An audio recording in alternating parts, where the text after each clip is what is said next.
स्वागत है दोस्तों। आज हो गया है 17 अगस्त 2020 सोमवार का दिन। बात करेंगे आज के मुख्य समाचार, बड़ी खबरें। टुडे ब्रेकिंग न्यूज के वीडियो में हम जानेंगे तमाम बड़ी खबरों के बारे में। बहुत ही सिलेक्टेड और काम की खबरें हैं। महिलाओं के लिए बड़ी खुश खबर, स्कूल और कॉलेज में पढ़ने वाले विद्यार्थियों के लिए भी बड़ी खबर आई है। इनकम टैक्स को लेकर बड़ा अपडेट आया है। 173 तटीय जिलों में एनसीसी के विस्तार को रक्षा मंत्रालय की मंजूरी मिल गई है और 1 लाख कैडेट्स की भर्ती होगी। इसकी जानकारी लेंगे। दिल्ली सरकार की ओर से एक बड़ा फैसला लिया गया है, इसकी जानकारी भी जानेंगे। केंद्रीय कर्मचारियों के लिए भी बड़ी खबर आ रही है। रेल यात्रियों के लिए बड़ी खबर, पेट्रोल डीजल प्राइस को लेकर भी अपडेट निकल कर आया है। किसान भाइयों के लिए बड़ी खुश खबर, सरकार की ओर से किसान मित्र बनाने को लेकर भी बड़ी खबर आ रही है। गवर्नमेंट जॉब्स को लेकर अपडेट आया है। बम्पर भर्तियों की सूचना आई है। इन खबरों के अलावा भी कई तरह की बड़ी खबरें हैं जो अलग अलग राज्यों से सिलेक्ट करके लाई गई है। तो ऐसे में पूरा वीडियो ध्यान से आखिर तक देखते रहिएगा ताकि आपको पूरी जानकारी और अपडेट मिल पाएगा। खबरों की शुरुआत करेंगे दोस्तों आप लोगों के एक प्यार भरे से लाइक और शेयर के बटन के साथ, ताकि हमारी टीम का उत्साहवर्धन बना रहे और हम आप लोगों के लिए ऐसी काम की खबरें हर रोज लाते रहें। तो इस वीडियो पर एक लाइक और शेयर का बटन जरूर दबाना और ज्यादा से ज्यादा अपने दोस्तों और मित्रों के साथ फेसबुक और व्हाट्सएप पर भी आप इस वीडियो को ज्यादा से ज्यादा शेयर कर सकते हैं। तो आइए दोस्तों चलते हैं आज की पहली बड़ी खबर की ओर। संपूर्ण भारत का 17 अगस्त 2020 का मौसम पूर्वानुमान कैसा रहेगा, तो आइए जान लेते हैं। अगले 24 घंटों के दौरान दक्षिण कोंकण और गोवा, तटीय व उत्तरी आंतरिक कर्नाटक, तेलंगाना, छत्तीसगढ़ के कुछ इलाके, पूर्वी मध्य प्रदेश, गुजरात, उप हिमालय, पश्चिम बंगाल, असम, मेघालय, अरुणाचल प्रदेश और नागालैंड के कुछ इलाकों में हल्की से मध्यम बारिश के साथ ही कुछ इलाकों में भारी बरसात होने की भी संभावना बन रही है। साथ ही दोस्तों हिमाचल प्रदेश, उत्तराखंड, जम्मू कश्मीर, झारखंड के कुछ इलाके, गंगेय पश्चिम बंगाल, उत्तरी कोंकण, गोवा और उत्तरी मध्य महाराष्ट्र में भी हल्की से मध्यम बारिश के साथ ही 1-2 स्थानों पर तेज बरसात हो सकती है। इसी तरह से आप देख पा रहे हैं उत्तर प्रदेश, मध्य प्रदेश के बाकी इलाके, पूर्वी राजस्थान, उड़ीसा के कुछ इलाके, आंध्र प्रदेश और केरल के कुछ इलाकों में भी हल्के से मध्यम बारिश होने का अनुमान है। साथ ही बता दें आपको पंजाब और हरियाणा, साथ ही दिल्ली के कुछ इलाकों में भी हल्की फुल्की बारिश होने का अनुमान बन रहा है। मौसम की जानकारी के बाद दोस्तों जान लेते हैं वायरस को लेकर देश और दुनिया में क्या जानकारी चल रही है। सबसे पहले भारत की बात करते हैं। भारत में भी कोरोना वायरस के मामलों में बढ़ोतरी लगातार देखी जा रही है। रविवार सुबह स्वास्थ्य मंत्रालय की ओर से जारी ताजा आंकड़ों के मुताबिक देश में पिछले 24 घंटों में वायरस के कुल 63,490 नए मामले सामने आए हैं और ऐसे में हमारे देश में कुल संक्रमितों की संख्या 25,89,682 हो गई है। 24 घंटे में 944 लोगों की जान गई है। इस वायरस से अब तक हमारे देश में कुल 49,980 लोगों की जान जा चुकी है। वायरस के मामलों की संख्या बढ़ने के बीच ही राहत की खबर ये भी है कि इससे ठीक होने वाले लोगों की संख्या में लगातार बढ़ोतरी देखने को मिल रही है। स्वास्थ्य मंत्रालय के अनुसार 18,62,258 लोग इस बीमारी से ठीक हो चुके हैं। वहीं आपको बता दें राजधानी दिल्ली में बीते 24 घंटे में वायरस के 652 नए मामले सामने आए हैं और ऐसे में कुल मामलों की संख्या 1,52,580 हो गई है। और इसी तरह से अपडेट आप देख पा रहे हैं महाराष्ट्र में भी बीते 24 घंटे में वायरस के 11,111 नए मामले सामने आए। संक्रमण के मामलों की कुल संख्या 5,95,865 हो गई है। आइए दोस्तों अब जान लेते हैं वायरस को लेकर दुनिया भर में क्या जानकारी चल रही है। दुनिया में कोरोना वायरस संक्रमण के अब तक 2,16,638 मामले सामने आ चुके हैं और 7,68,603 लोगों की जान जा चुकी है। 10 ऐसे देश जहां पर कोरोना का सबसे ज्यादा असर देखा जा रहा है। सबसे पहले नंबर पर अमेरिका है, दूसरे नंबर पर ब्राजील, तीसरे नंबर पर भारत चल रहा है, चौथे नंबर पर रूस का स्थान आ रहा है। ये जानकारी आप देख पा रहे हैं। आइए दोस्तों अब बात करते हैं बड़ी खबरों की। पहली बड़ी खबर आ रही है। ग्रामीण इलाकों में बन रहे उत्पादों को बाजार मुहैया कराने के मकसद से एक ऑनलाइन पोर्टल स्वदेश बाजार शुरू किया गया है। केंद्रीय मंत्री नितिन गडकरी जी ने स्वदेश बाजार ऑनलाइन पोर्टल को लॉन्च कर दिया है और इस मौके पर उन्होंने कहा कि हमारे देश में अच्छा काम करने वाले लोगों की संख्या कम नहीं है। उनका उत्पाद और क्वालिटी बहुत अच्छी होती है लेकिन उन्हें बाजार नहीं मिलता है और ऐसे में अब स्वदेश बाजार एक ऑनलाइन पोर्टल शुरू किया गया है। अगली बड़ी खबर आ रही है। National digital health mission launch हो गया है। पायलट प्रोजेक्ट के तौर पर 6 केंद्र शासित राज्यों में इसे लागू किया गया है। आपको बता दें प्रधानमंत्री माननीय नरेंद्र मोदी जी ने शनिवार को 15 अगस्त के मौके पर नेशनल डिजिटल हेल्थ मिशन की शुरुआत की और इसके तहत हर नागरिक की एक यूनिक आईडी बनाई जाएगी जिस पर पूरा ब्यौरा दर्ज होगा। आधार कार्ड के बाद केंद्र सरकार ने डिजिटल हेल्थ कार्ड योजना शुरू करने का प्लान बना लिया है और इस योजना के तहत लोगों के डिजिटल हेल्थ कार्ड बनाए जाएंगे और इसमें लोगों के स्वास्थ्य से जुड़ी सारी जानकारियां होगी। स्वतंत्रता दिवस के मौके पर लाल किले से पीएम मोदी जी ने नेशनल डिजिटल हेल्थ मिशन की शुरुआत का ऐलान कर दिया है और अब इस प्रोजेक्ट को जल्द ही 6 केंद्र शासित राज्यों में शुरू किया जाएगा। ये केंद्र शासित प्रदेश अंडमान निकोबार, चंडीगढ़, दादरा नगर हवेली, दमन दीव, लद्दाख, लक्षद्वीप और पांडिचेरी शामिल है। आप देख पा रहे हैं और ऐसे में इन जगहों पर अस्पतालों, क्लिनिक, डॉक्टरों का रजिस्ट्रेशन शुरू हो गया है। वहीं लोगों की डिजिटल हेल्थ आईडी बनाई जाएगी। ये आईडी वेबसाइट के जरिए और अस्पताल में बन सकती है। केंद्रीय स्वास्थ्य मंत्री ने कहा कि अभी से 6 केंद्र शासित राज्यों में शुरू करने के बाद इसे पूरे देश में शुरू किया जाएगा और इसके अंदर देश के जितने भी मरीज हैं, जो भी नागरिक हैं, उनका सबका एक हेल्थ आईडी बनेगा। किन किन डॉक्टर को दिखाया गया, किन किन पर्चियों पर कौन कौन सी दवाइयां लिखी गई, ली गई, ये तमाम जानकारियां जो है वो हेल्थ कार्ड में मिलेगी। बड़ी खबर आई है, चीन के लिए एक बार फिर बड़ा झटका आया है। चीन पर दबाव बढ़ाने की तैयारी है। टिकटॉक के बाद अमेरिका में अलीबाबा पर भी लग सकता है बैन। डोनाल्ड ट्रंप ने इसको लेकर संकेत दिए हैं। आपको बता दें, ट्रेड वार और कोरोना वायरस संक्रमण के कारण चीन इस समय अमेरिका के निशाने पर है। अमेरिकी राष्ट्रपति डोनाल्ड ट्रंप चीनी कंपनियों पर और शिकंजा कसने की तैयारी कर रहे हैं। अब ट्रंप ने चीन की दिग्गज टेक कंपनी अलीबाबा पर बैन लगाने का संकेत दिया है। शनिवार को एक प्रेस कॉन्फ्रेंस में उन्होंने कहा कि वे अलीबाबा को अमेरिका में बैन करने पर विचार कर रहे हैं। आपको भी बता दें, भारत में अब तक टिकटॉक समेत चीन के 106 ऐप पर बैन लग चुका है। अमेरिका के राष्ट्रपति डोनाल्ड ट्रंप चीन की कंपनी बाइट डांस के शॉर्ट वीडियो ऐप टिकटॉक पर बैन लगाने के प्रस्ताव पर साइन कर चुके हैं और अब ट्रंप ने बाइट डांस को यानी टिकटॉक को 90 दिनों के अंदर अमेरिका में अपने टिकटॉक बिजनेस को बेचने का निर्देश देने के लिए एक आदेश भी जारी कर दिया है और अब अलीबाबा को लेकर भी बैन लग सकता है। इस तरह के संकेत डोनाल्ड ट्रंप ने दिए हैं। बड़ी खबर आ रही है, अब टैक्स पेयर से सीधे नहीं मिल सकेंगे अधिकारी, सिर्फ NEAC के जरिए होगा संपर्क। आयकर विभाग ने पहचान रहित कर इनकम टैक्स रिटर्न आकलन को लागू करने के लिए अधिकारियों की भूमिका के बंटवारे या सीमांकन को लेकर दिशा निर्देश जारी किए हैं और इसके तहत नेशनल ई असेसमेंट सेंटर यानी NEAC ही करदाताओं से संपर्क का मुख्य गेटवे होगा। आसान शब्दों में दोस्तों हम समझे तो आकलन अधिकारी अब सीधे ही करदाता से नहीं मिल पाएंगे। केंद्रीय प्रत्यक्ष कर बोर्ड CBDT ने 20 शहरों में फेसलेस असेसमेंट योजना के क्रियान्वयन के लिए दिल्ली में NEAC और विभिन्न रीजनल ई असेसमेंट सेंटर्स को अधिसूचित किया है और इसमें यह भी कहा गया है कि सभी कामकाज इलेक्ट्रॉनिक माध्यमों से किया जाएगा, जिसके लिए NEAC गेटवे की भूमिका में होगा। अगली बड़ी खबर आ रही है, स्टैच्यू ऑफ यूनिटी की सुरक्षा करेंगे अब CISF के जवान। दुनिया की सबसे ऊंची प्रतिमा स्टैच्यू ऑफ यूनिटी की सुरक्षा अब CISF के जवान करेंगे। केंद्रीय गृह मंत्री अमित शाह जी ने इसकी अनुमति दे दी है। 17 अगस्त से CISF के 270 जवान यहाँ तैनात किए जाएंगे और इसके बाद 2 सितंबर से स्टैच्यू ऑफ यूनिटी का कैंपस आम लोगों के दर्शन के लिए खोल दिया जाएगा। इस तरह की मीडिया रिपोर्ट्स अपडेट चल रही है। अगली बड़ी खबर आ रही है, माता वैष्णो देवी जी को लेकर आप देख पा रहे हैं, भक्तों के लिए 4 महीने बाद माता वैष्णो देवी का द्वार खुल गया है। श्रद्धालुओं को शर्त के आधार पर एंट्री मिल रही है। रविवार से रोजाना 2000 यात्रियों को तीर्थ यात्रा पर जाने की अनुमति है और इन यात्रियों में से जम्मू एवं कश्मीर के बाहर से 100 यात्री और 1900 स्थानीय भक्त ही माता के दर्शन पा सकेंगे। बड़ी खबर है, उच्च शिक्षा में बदलावों का झंडा थामेंगे विश्वविद्यालय। कुलपतियों का 2 दिन का सम्मेलन आज से शुरू होने जा रहा है। नई शिक्षा नीति में उच्च शिक्षा के क्षेत्र में किए गए बदलावों के अमल को लेकर सरकार पूरी ताकत से जुट गई है। देश भर के विश्वविद्यालयों के कुलपतियों और शिक्षाविदों का एक वर्चुअल सम्मेलन रखा गया है जो 2 दिनों तक चलेगा और इसकी शुरुआत 17 अगस्त से हो रही है। बड़ी खबर आ रही है, 173 तटीय जिलों में NCC के विस्तार को रक्षा मंत्रालय की मंजूरी मिल गई है और ऐसे में 1 लाख कैडेट्स की भर्ती की जाएगी। एक आधिकारिक वक्तव्य के माध्यम से रविवार को इस तरह की जानकारी दी गई है। राष्ट्रीय कैडेट कोर यानी NCC के दायरे को 173 सीमावर्ती और तटीय जिलों तक बढ़ाने के प्रस्ताव को रक्षा मंत्री राजनाथ सिंह जी ने मंजूरी दे दी है।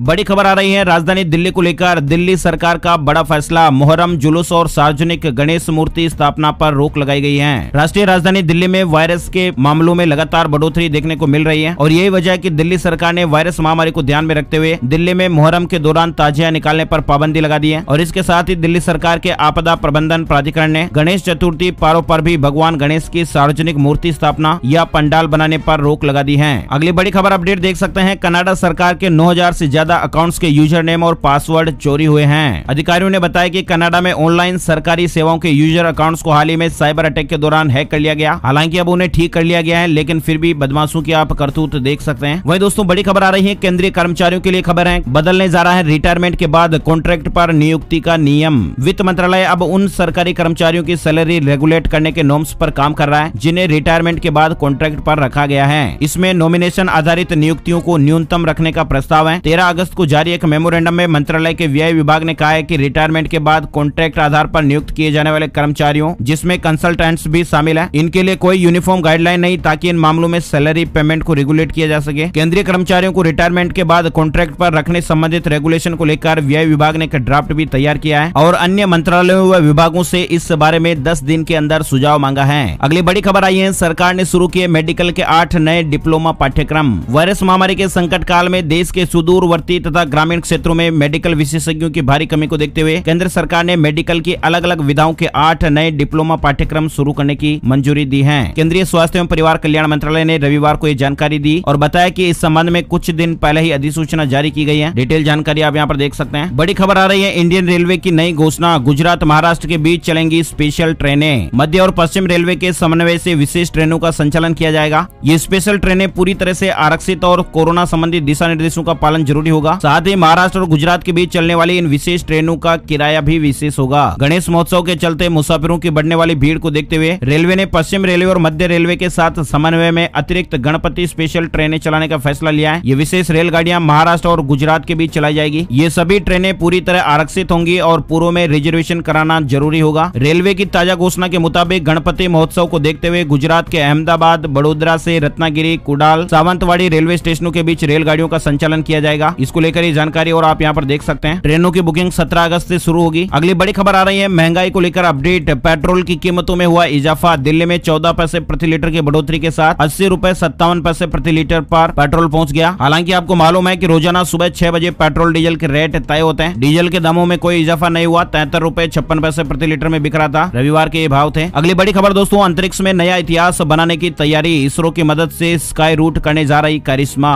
भारत अंतरिक्ष की नई महाशक्ति बन चुका है। इसरो वैज्ञानिक कई उपलब्धियां हासिल कर चुके हैं और इसका सिलसिला लगातार जारी है। मेक इन इंडिया और मेक फॉर वर्ल्ड के मंत्र के बीच एक भारतीय कंपनी स्पेस सेक्टर में नया कदम रखने जा रही है। भारत की aerospace company Skyroot ISRO की मदद से दिसंबर 2021 तक अंतरिक्ष में रॉकेट लॉन्च कर देगी। स्काई रूट ने अपने पहले लॉन्च व्हीकल का नाम विक्रम-1 रखा है। साथ ही आपको बता दें अगली बड़ी खबर, 151 आंगनबाड़ी केंद्रों के लिए स्मृति ईरानी ने वीडियो कॉन्फ्रेंसिंग के जरिए सखी ऐप का उद्घाटन किया है। सखी ऐप में प्रतिदिन के कार्यों के हिसाब से एक सारणी उपलब्ध होती है। इसके अलावा इस ऐप में कुछ वीडियो भी रहेंगे जिससे बच्चों के अध्ययन संबंधी गतिविधियों को आसान बनाने के लिए मदद मिलेगी। अगली बड़ी खबर, चीन को ट्रंप का करारा जवाब। ताइवान को 66 लड़ाकू विमान देगा अमेरिका। ड्रैगन को ये कड़ी चुनौती है। चीन की नापाक हरकतों का अमेरिका ने करारा जवाब दिया है। अमेरिका चीन को टक्कर देने के लिए ताइवान को 66 लड़ाकू विमान देने जा रहा है। चीन के खिलाफ ताइवान को मजबूत करने का यह अमेरिका का बड़ा कदम है और इस तरह की खबर अपडेट आप देख सकते हैं। ताइवान और चीन के बीच तनाव इस समय चरम पर है। चीन ये दावा करता है कि ताइवान उसका हिस्सा है, इसलिए उससे किसी तरह का कूटनीतिक या सैन्य संबंध कोई अन्य देश नहीं रख सकता है। लेकिन आखिर बड़ा झटका उसे एक बार फिर मिल गया है। वही दोस्तों अगली बड़ी खबर आ रही है, अयोध्या में भगवान राम के जीवन पर शोध के लिए बनेगा संस्थान। अयोध्या में मंदिर परिसर में भगवान राम के जीवन पर शोध के लिए संस्थान बनाया जाएगा। साथ ही वेद पाठ के लिए गुरुकुल भी स्थापित होगा। उत्तर प्रदेश में राम मंदिर निर्माण के साथ ही भव्य और दिव्य अयोध्या का सपना भी साकार होने जा रहा है। अयोध्या में राम मंदिर निर्माण के लिए आधारशिला रखी जा चुकी है। वही दोस्तों अगली बड़ी खबर आ रही है, सभी नागरिकों के लिए तलाक के समान आधार की मांग। सुप्रीम कोर्ट में PIL दायर की गई है। उच्चतम न्यायालय में एक जनहित याचिका दायर कर संविधान की भावना और अंतर्राष्ट्रीय समझौतों के अनुरूप सभी नागरिकों के लिए तलाक का समान आधार सुनिश्चित करने को लेकर केंद्र को निर्देश देने का अनुरोध किया गया है। याचिका में केंद्र को तलाक के कानूनों में विसंगतियों को दूर करने के लिए कदम उठाने तथा धर्म, नस्ल, जाति, लिंग या जन्म स्थान के आधार पर किसी पूर्वाग्रह के बगैर सभी नागरिकों के लिए उन्हें समान बनाने का निर्देश देने की मांग की गई है। अगली बड़ी खबर अपडेट आया है, चना और अलसी की पैदावार में होगा इजाफा। नई वैरायटी को मिली मंजूरी। जबलपुर स्थित जवाहरलाल नेहरू कृषि विश्वविद्यालय को चना, अलसी और विसिया फसलों की नई वैरायटी विकसित करने में मान्यता मिली है। अनाज उत्पादन में अच्छी क्वालिटी के बीज और नई वैरायटियों का अहम रोल होता है। यानी नई वैरायटियों के मामले में एक और कामयाबी हासिल हो गई है। चना, अलसी और विसिया की नई किस्मों को मंजूरी मिल गई है। राष्ट्रीय स्तर पर यह मान्यता मिली है। नई प्रजाति का जो चना है JG24, ये मध्य प्रदेश, महाराष्ट्र, छत्तीसगढ़, गुजरात, राजस्थान और उत्तर प्रदेश के बुंदेलखंड के लिए अनुशंसित की गई है। इस प्रजाति का पौधा कम फैलता है। इसी तरह से नई किस्म की अलसी को जम्मू कश्मीर, हिमाचल प्रदेश, उत्तर प्रदेश, पंजाब और हरियाणा के लिए अनुशंसित किया गया है। और नई प्रजाति की विसिया, जवाहर विसिया 1 चारे वाली ये फसल है जो कि उत्तर प्रदेश, मध्य प्रदेश, छत्तीसगढ़ और महाराष्ट्र के लिए अनुशंसित है। बड़ी खबर आ रही है, प्राइवेट ऑपरेटर तय कर सकेंगे कि किस स्टेशन पर रुकेगी ट्रेन। पहले बाजार के मुताबिक किराया तय करने की छूट दी गई थी। रेलवे ने प्राइवेट ट्रेनों के ऑपरेटर्स को हाल्ट स्टेशन चुनने की छूट दे दी है। 2027 तक 151 प्राइवेट ट्रेनें चलाने की तैयारी है और इसकी शुरुआत 2022-23 से हो जाएगी। सरकार कुल 109 रूट पर 151 ट्रेन प्राइवेट कंपनियों को 35 साल के लिए देगी। बड़ी खबर आ रही है, हरियाणा में तैयार किए जाएंगे 17,000 किसान मित्र। सरकारी योजनाओं के प्रति अन्नदाताओं को जागरूक करेंगे। हरियाणा सरकार जल्द ही प्रदेश में 17,000 किसान मित्र तैयार करेगी और ये किसान मित्र बतौर वॉलंटियर्स किसानों को जागरूक करने और सरकारी योजनाओं का लाभ सुनिश्चित करने का काम करेंगे। अगली बड़ी खबर अपडेट आप देख पा रहे हैं, बिहार को लेकर चुनाव से पहले भरे जाएंगे 50,000 खाली पद। राज्य में सरकारी नौकरियों की बहार आने वाली है, इस तरह की खबर आ रही है। बिहार में चुनाव से पहले बिहार सरकार ने कई सारी सरकारी नौकरियों का ऐलान किया है। बिहार में चुनावी मौसम में लगभग 50,000 सरकारी नौकरियों के लिए भर्ती निकलेगी। राज्य में उच्च माध्यमिक विद्यालयों में 33,916 शिक्षकों की नियुक्ति की जाएगी। इसके अलावा 4,997 नर्स, 4,000 चिकित्सक, विश्वविद्यालय और कॉलेज में 4,000 शिक्षक और 250 बेहतरीन खिलाड़ियों की नियुक्तियां की जाएगी। स्वतंत्रता दिवस के मौके पर बिहार सरकार ने इन भर्तियों के बारे में जानकारी दी थी। इसके अलावा मुख्यमंत्री नीतीश कुमार जी ने कहा कि पंचायत और नगर निकाय शिक्षकों की नई सेवा शर्त जल्द ही लागू की जाएगी। इनके लिए नई नियमावली बनाई जा रही है और इसे शीघ्र ही लागू किया जाएगा। इन शिक्षकों को भी कर्मचारी भविष्य निधि का लाभ दिया जाएगा। अगली बड़ी खबर आ रही है मध्य प्रदेश को लेकर, ग्रामीणों को आवासीय भूखंड का मिलेगा मालिकाना हक, आगे भी मिलती रहेगी सस्ती बिजली। राज्य सरकार ग्रामीणों को उस आवासीय भूखंड का मालिकाना हक देगी जिस पर वे काबिज हैं। इसके अलावा सस्ती बिजली का लाभ भी आगे मिलता रहेगा। ये घोषणा मुख्यमंत्री शिवराज सिंह चौहान ने शनिवार को राज्य स्तरीय स्वतंत्रता दिवस समारोह को संबोधित करते हुए की। मुख्यमंत्री ने साहूकारों के चंगुल से मुक्त कराने के लिए अनुसूचित जनजाति वर्ग एवं गरीबों के लिए 15 अगस्त 2020 तक के कर्ज माफ करने की भी घोषणा की और उन्होंने कहा कि इसके लिए साहूकारी कानून में जरूरी बदलाव किया जाएगा। वहीं दोस्तों अगली बड़ी खबर आ रही है, यूपी सरकार में कैबिनेट मंत्री और पूर्व क्रिकेटर चेतन चौहान जी अब नहीं रहे। कोरोना पॉजिटिव आने के बाद ये भर्ती हुए थे। 72 वर्षीय चेतन चौहान जी का लखनऊ में लगभग महीने भर इलाज चला। 11 जुलाई को कोरोना संक्रमित पाए गए थे। भारतीय क्रिकेट टीम में बल्लेबाज रह चुके चेतन चौहान अमरोहा जिले की नौगांवा विधानसभा सीट से 2017 में विधायक भी चुने गए थे। क्रिकेट से संन्यास लेकर वे राजनीति में सक्रिय भूमिका निभा रहे थे। इनका निधन हो गया है। वही दोस्तों अगली बड़ी खबर आ रही है, मध्य प्रदेश में फेल छात्रों को एक और मौका, रुक जाना नहीं योजना के तहत परीक्षा सोमवार यानी आज से होने जा रही है। मध्य प्रदेश बोर्ड की 10वीं और 12वीं में फेल हुए करीब 1.5 लाख बच्चे सोमवार से शुरू हो रही रुक जाना नहीं योजना के तहत परीक्षा देंगे। अगली बड़ी खबर आ रही है, आर्यभट्ट फाउंडेशन का ऑनलाइन क्विज 25 अगस्त से 5 सितंबर के बीच 20 अगस्त तक करना होगा ऑनलाइन रजिस्ट्रेशन। मध्य प्रदेश भोपाल को लेकर ये अपडेट आप देख पा रहे हैं। खगोल विज्ञान में रुचि रखने वाले विद्यार्थियों के लिए आर्यभट्ट फाउंडेशन इस बार ऑनलाइन एस्ट्रोनॉमी क्विज आयोजित करने जा रहा है। कक्षा 6 से 9वीं तक के स्टूडेंट इस क्विज में शामिल हो पाएंगे। ये क्विज 2 चरणों में आयोजित होगी। पहले चरण का टेस्ट ऑनलाइन होगा जिसकी मेरिट के आधार पर बच्चों का चयन दूसरे चरण की प्रायोगिक परीक्षा के लिए होगा और विस्तार से जानकारी आप यहाँ पर देख सकते हैं। वही दोस्तों बड़ी खबर आ रही है, हरियाणा में अब ऑनलाइन ट्रांसफर, पहली बार शिक्षा विभाग के 3159 क्लर्कों का ऑनलाइन तबादला हुआ। साथ ही अगली बड़ी खबर आ रही है, पेपरलेस होने की तरफ बढ़ी हरियाणा सरकार, अब ऑनलाइन पहुंचेंगे सभी विभागों के सैलरी बिल। राज्य में ई वाउचर सिस्टम लागू हो गया है। सरकार ने पूरे प्रदेश में सैलरी बिल से संबंधित प्रणाली के लिए ई वाउचर सिस्टम लागू कर दिया है। मतलब अब सभी विभागों के सैलरी बिल ऑनलाइन खजाना कार्यालय में पहुंच जाएंगे, जिसके बाद अपने आप ही टोकन जनरेट हो जाएगा और इसके बाद सैलरी बिल पास होकर संबंधित बैंक में पहुंच जाएंगे और विभाग के कर्मचारियों को सैलरी जारी हो जाएगी। हरियाणा को लेकर ये अपडेट था। वहीं दोस्तों अगले बड़ी खबर आ रही है, अब इस दिन खरीद सकेंगे रेडमी के इस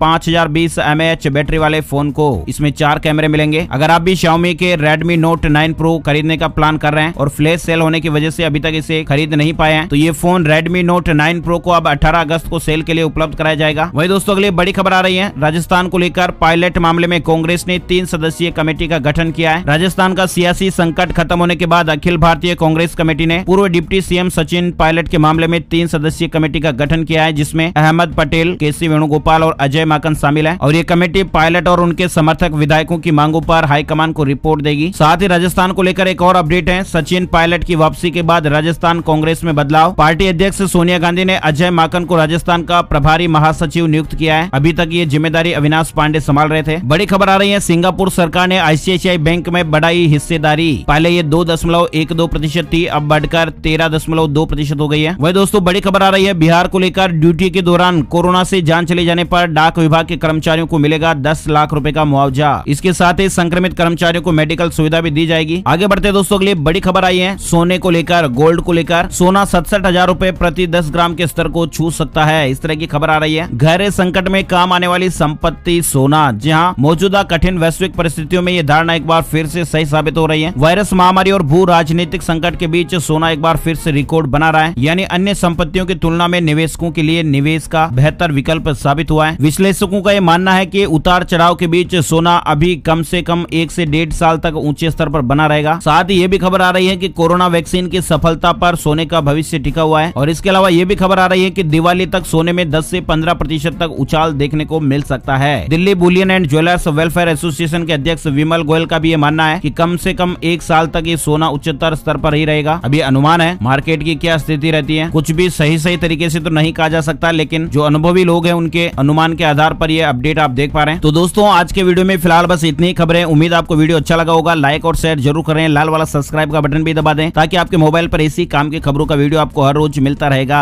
आपका बहुत बहुत धन्यवाद। जय हिंद, जय भारत, वंदे मातरम।